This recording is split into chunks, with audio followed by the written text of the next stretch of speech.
Okay, welcome back to the show. Today we're talking about tanking. We're talking about intentionally losing so you have a higher draft pick. Typically, I think this only really happens in basketball. I think it happens in the NFL occasionally if a team really wants a particular quarterback because that guy has the ball all the time and he's a very significant part of an NFL team is the quarterback. So occasionally NFL teams will tank, but not typically. It typically happens in the NBA. So why would a team tank? Because they won a high draft pick. I don't know if I mentioned that earlier, but they won a high draft pick, and the worse you are, the better draft pick you have. In fact, before 1985, your record for that season was directly correlated with what your draft pick was. So if you were the worst team, you were going to get the best pick. Kind of. If you were the worst team in the conference, the Eastern Conference, and the worst team in the Western Conference, both of those teams would flip a coin to see who got the number one pick. Every pick after that was correlated with your rank that season or your standing that season. I thought that was interesting. You would flip a coin in case there was one guy who was the unanimous number one pick. It didn't just go to the worst team. It went to one of two teams, possibly the worst team or the worst team in the other conference. After 1985, they made a lottery system, so it's a little more even. Still, the worst teams get better picks, but it's a little more evened out. You can't just tank and get the number one pick. So even now, the three worst teams are all just as likely to get the number one pick now. So it's not directly correlated with your losses. You don't have teams aggressively trying to lose, which is nice. You never want to watch a team aggressively try to lose because that's going to look weird on a basketball court. Guys,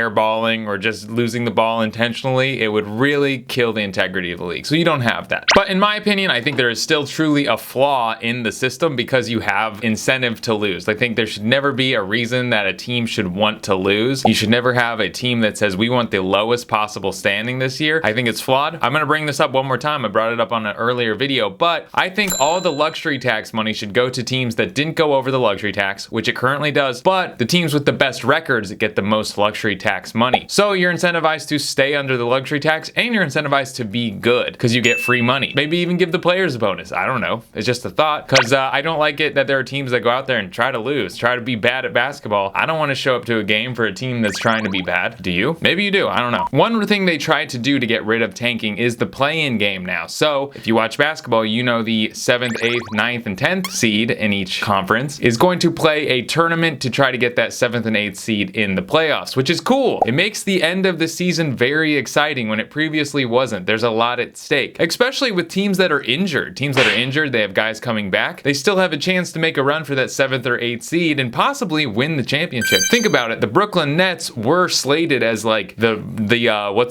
favorites to win the finals, and they were in the play-in game. So this play-in game is very important because you can have teams compete for those spots that could potentially win a championship just because their timeline was bad because they had an injury. Pretty cool. So you have these 9s, 10s seeds that previously were going to try to tank. Now they're like, well, you know what? Who cares? Let's try to win. Let's try to be good. Maybe we can win a championship in some off chance that all the other teams sprain their ankles or something. There's an incentive to be good when they're used to not be if you were a 9th or 10th seed. All right, let's talk about blowing teams up. What does it mean to blow up a team? It means that you're scrapping your team for parts. If your team is a car, you're taking your carburetor, your muffler, your filter. I'm not a car guy, but you're taking the things that do work well in a car and you're selling it to someone and saying, hey, give us cash back, give us something back, and you can have our good parts of our car because we're gonna scrap it and sell a new one. The car analogy doesn't really work. It's basically just saying, hey, this player is really good and we're not gonna be good, nor do we wanna be good, so you take them and you give us futures. You give us like future assets, like picks or something like that, because we'd like to be good in the future, so give us some draft picks in the future. You want to be good now. And the fallacy about sports is winning now is always going to be prioritized over winning in the future. The most undervalued thing you can possibly have is a 5-year in the future first round pick because teams don't really think about it. GMs don't really think about it. They don't even know if they're going to have a job that far in the future, so they'll probably trade it away pretty easily. And also, that team doesn't really know if they're going to be good. They may think we're going to be good, let's trade away that pick, and then in the future they could be really bad. That could be a lottery pick, that could be a number 1 pick. You don't really know. That's one thing to remember in sports is trading away really far in the future. You can get a lot of value out of that if you're willing to trade maybe a 3-and-D guy that a team needs that thinks they're going to win a championship who's going for broke. So one thing a team might do that's blowing it up, they may take on expiring contracts. What is an expiring contract? That is a contract that expires within the year. So why would they do that? Why would they take on some guy that's being paid a lot of money money and pay him, and he's not even good, maybe. Let's take Russell Westbrook. Why would the Pacers take on Russell Westbrook? I have a lot of people ask me that because I'm saying the Lakers should trade away Russell Westbrook and get back Miles Turner and Buddy Hield, who are pretty decent players. Everyone says, why would they do that? Why would they trade away two decent players for one player who's not good and very expensive? Well, the Pacers don't want to win. They want to get rid of Buddy Hield and they want to get rid of Miles Turner because they have no use for them. Those are good players that are going to be on a bad team and they're trying to lose. So they're saying, hey, we'll take Russell Westbrook. We'll take his contract off your hands. We'll pay him that $40 million. Great. Because it's only for 1 year. That contract is only for 1 year left. All they got to pay is that $40 million.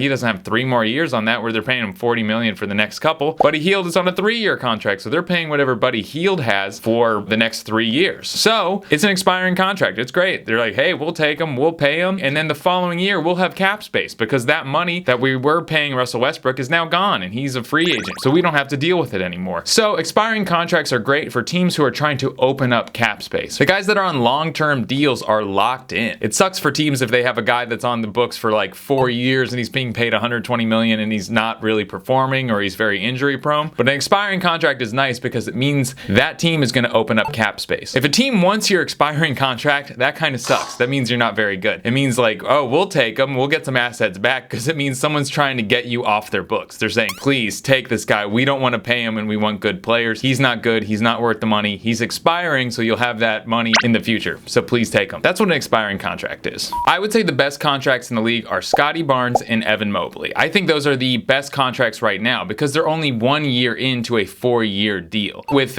team options. So for the intents and purposes of this conversation, it's a 4-year deal that is very cheap. Those rookie contracts are crazy cheap and those guys are providing a lot of value. Veteran contracts aren't worth as much because you have to pay these guys a ton of money. That's why picks are valued a lot. It's because these guys can be good and those first 4 years are crazy cheap for a guy like Scottie Barnes or Evan Mobley. Those are the best contracts in the league because those guys are on crazy cheap deals and they're providing a lot of value. So let's talk about the biggest tank job that I think people know. It's the process for the Philadelphia 76ers, started by Sam Hinkie. Basically, Sam Hinkie decided in 2013, I have Andre Iguodala, I have Lou Williams, and I have Jrue Holiday. Those guys are not going to win me a championship, so they got the idea that we should tank. We should just tank. We should build up lots of assets. We should be bad for a really long time. We should trade away all of our good players and accumulate as many assets as possible, starting with trading away Jrue Holiday. They got Nerlens Noel, and they got a 2014 first-round pick. Pretty good deal. Later that season, before the trade deadline, they decided to trade away 3 of their veteran players, I don't even know which ones, for a bunch of second-round picks, basically scrapping veteran players for a little bit of draft capital. So Sam Hinkie was aggressively trying to get rid of any talent that he possibly had for future assets, for guys that are going to be on cheap contracts, for rookies, essentially. So as we know, they ended up getting Dario Saric and Joel Embiid in a single draft in the 2015 draft, I believe. Could have been the 14 draft. I don't know. I don't have it in front of me. But the point being, they got both of those guys in that draft and they didn't play because Dario Saric had to finish out a contract in Europe and Joel Embiid had an injured foot, meaning they could tank again. They could tank again and get a high draft pick. When the process was over, they ended up having Ben Simmons and Markelle Fultz. They also had the ability to trade draft capital to get Tobias Harris. So they were able to take everything that they'd had and get all of these great players. Tobias Harris, okay, you can say he's not great, but that was a good trade. That was a great use of your draft capital. And I gotta say that. You have to give that to them. Even if you don't like Tobias Harris, even if you look at Markelle Fultz as a bust, it's still a lot of value. Even if you look at that Philadelphia 76ers team, it was full of really great players. So Sam Hinkie was fired, but the process did work. They got a lot of really great players. It hasn't worked out yet. They have not won a championship, but I would say if they win in the next 2 or 3 years, then the process did work and they did win a championship out of tanking for so long and accumulating assets. Basically, they made it work for them. They said, we're going to be terrible forever, but in the future, we're going to have 6 or 7, maybe 8 really great years of Philadelphia basketball. So much so that even the fans supported Sam Hinkie and the process. There were t-shirts made, tweets, people were always saying, hey, trust the process. Joel Embiid's nickname is the process. So it's pretty interesting. The fan base even got behind losing, which you don't really see that often, which is kind of cool. This year, the teams that are tanking are the Pacers. The Pacers traded away Malcolm Brogdon for a couple assets back from the Celtics. They're probably going to try to get rid of Hield and Turner just because they have no use for them. They got rid of Sabonis last year, so they've already decided last year that they're going to tank this year, try to get Victor Wembanyama, the tall-ass French kid. So the Spurs, they also trade away their best player, DeJounte Murray. They have no use for him because they don't want to be good, and he's kind of good. And then also the Jazz trading away Rudy Gobert for a bunch of picks. I think they got 5 picks out of that. So they said, you know what? Let's tank. Let's be bad. Let's scrap everyone. They'll probably get rid of Donovan Mitchell. So tanking serves you. Tanking is good for teams. I don't like that, but it definitely is. The way the NBA is set up, tanking is beneficial for your team. So thank you for being here. Much love. Share the video with your friends if you liked it and if your friends like basketball. But otherwise, thanks for being here. Much love.